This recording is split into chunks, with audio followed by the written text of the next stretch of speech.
What's up guys, it's Ryan, you're watching Ryan Vision.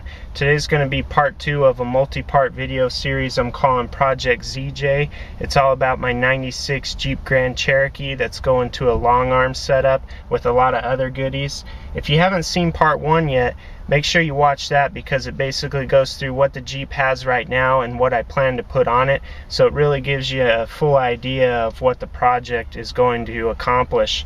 Make sure you watch that one. In part 2 today, I'm mainly going to show you my heavy duty lower control arm mounts on the front Dana 30 axle. I went with Rusty's Offroad. So I'll show you those and talk a little bit about the experience I have with getting a shop to put them on for me. Alright guys, so there's a Jeep 96 Jeep Grand Cherokee with a 5.2 V8 sitting on a 4.5 inch Rubicon Express lift with some Rusty's parts on it and 35 by 1250 tires, going to a full 7-inch long arm setup. Watch part 1 of this video series for more details. So let's take a look at the heavy duty lower control arm mounts on the Dana 30 front axle. If you watch part 1, you'll remember how bashed up these things were on when I just had the OEM ones on here, which are about half the thickness of metal. So you can see these are welded on. They've also been painted. I had a shop do this for me. I did not do it myself. All the work was done by a place called On the Road Trucks, and they're located in Rocklin, California. Highly recommend them. Talk to Mike there. And basically what happened is I was over at my muffler shop, All Muffler in Rocklin. If you need any muffler work done or catalytic converter or anything like that, that's what he's going to do for me. Talk to Mark over there at All Muffler Services in Rocklin, California. And basically he had this up on the lift for me. I showed him what I was dealing with as far as my bashed up OEM mounts.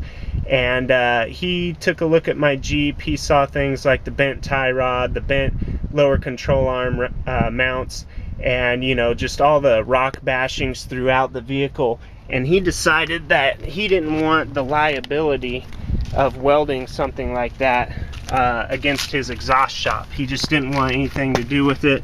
That's not what he really specializes in. He said even though he could probably pull it off, he just didn't want the liability. So he walks down a few garages to On the Road Trucks and brings Mike back, and Mike took one look at it and said, oh yeah, he goes, we do this stuff all the time. That's what we do. We've been doing it for over 30 years. And so hooked up with that shop instead, and they removed my bent OEM mounts and grinded the axle clean where the welding points were going to be.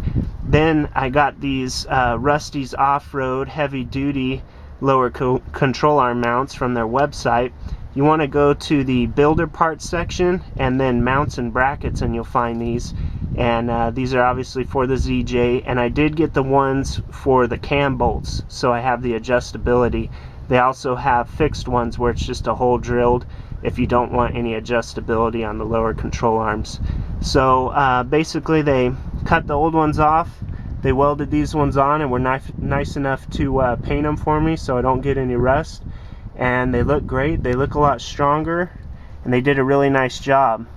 I'm real particular about stuff. They obviously measured and did a real nice precision job as far as getting this all aligned. It handles great. Really happy with the work they did. So check them out if you're in Northern California, Rocklin, Roseville, or the greater Sacramento area. On the Road Trucks. I'll put the phone number and address on the video. But these are looking good. I'm really happy with them. So Rusty's Offroad for $59, you can get these. I believe they have them for you know, all different Jeeps. So it just depends on what axle you have, I believe. But $59 is the price I commonly saw, and you can't beat that for the pair of them. So I might end up doing these in the back as well. And just to give you a comparison, I'll show you the back ones so you can see what the OEM quality was like compared to those. So there's the rear ones there, and you can see that they're just kind of flimsy. This side gives you a better idea. They're just flimsy and they get beat up. Over on this side you can see a little better how easily they get beat up. So might also be doing that same upgrade in the rear. I mean, for $59, why not? You are going to pay some labor fees because they got to grind them off, or excuse me, cut them off and then do some grinding and then weld them on and paint them. So, you know, figure anywhere between $85, $90, $100 an hour for labor. It could cost you up to $400 to do each pair if you don't know how to weld, or you don't have a hookup at a welding shop like I didn't. So anyways, Rusty's Off-Road lower control arm mounts, heavy duty, successfully installed on the Dana 30 front axle, and that'll complete phase 2 of this project. So phase 3 will be the heavy duty over the knuckle steering kit from Iron Rock Offroad, and then I'm thinking at that point I'll probably do a full alignment. Once I've got my straight tie rod on there, I'll do a full alignment, get some new tires on this thing, and then we'll get the rock sliders, and the last thing I'll do will be the long arm lift kit 7-inch from Iron Rock Offroad. Alright guys, stay tuned. See ya. Well, that's it guys. I hope you enjoyed the video, and remember, there's going to be a lot more like this. Make sure you give me a like and a subscription. It really helps out a lot and lets me know you guys want to see more videos like this in the future. Alright, have a good one.